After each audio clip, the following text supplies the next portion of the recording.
जैसे पहले हम लोग चर्चा कर चुके हैं कि छठ व्रत 4 दिनों का व्रत है और चतुर्थी शुक्ल पक्ष शुरू होकर सप्तमी तिथि के सूर्योदय से के समय में समाप्त होता है या संपन्न होता है।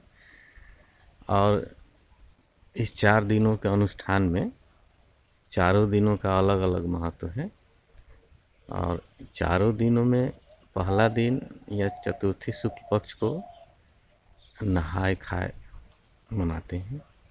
सचमुच में उस दिन घर की सफाई, शरीर की सफाई करते हैं और साथ साथ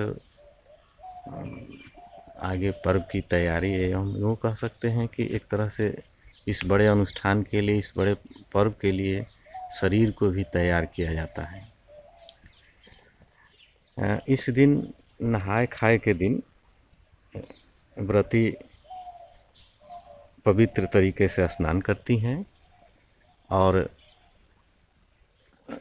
खाना में उस दिन नहाए खाए के दिन कद्दू का बहुत महत्व है और इसके साथ साथ चावल और दाल का भी उपयोग किया जाता है। दाल में भी चना दाल का महत्व है। तो पहला दिन पवित्र रूप से भोजन किया जाता है, शरीर की सफाई की जाती है, घर की सफाई की जाती है, या हम दूसरे शब्दों में कह सकते हैं कि इस बड़े अनुष्ठान के लिए तैयारी चल रही है।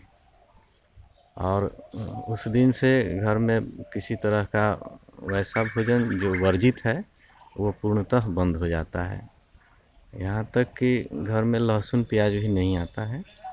और 4 दिनों के लिए हम लोगों का जो ये पर्व है, उन दिनों में घर, और हम यूँ कहें कि हमारा मन भी पूर्णतः स्वच्छ हो जाता है और हम ऊर्जा से परिपूर्ण हो जाते हैं।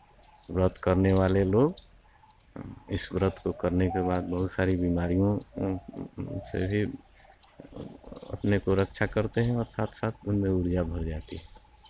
तो सच में मित्रों, पहला दिन वैज्ञानिक दृष्टि से काफ़ी महत्व है, जिसे हम नहाए खाए कहते हैं।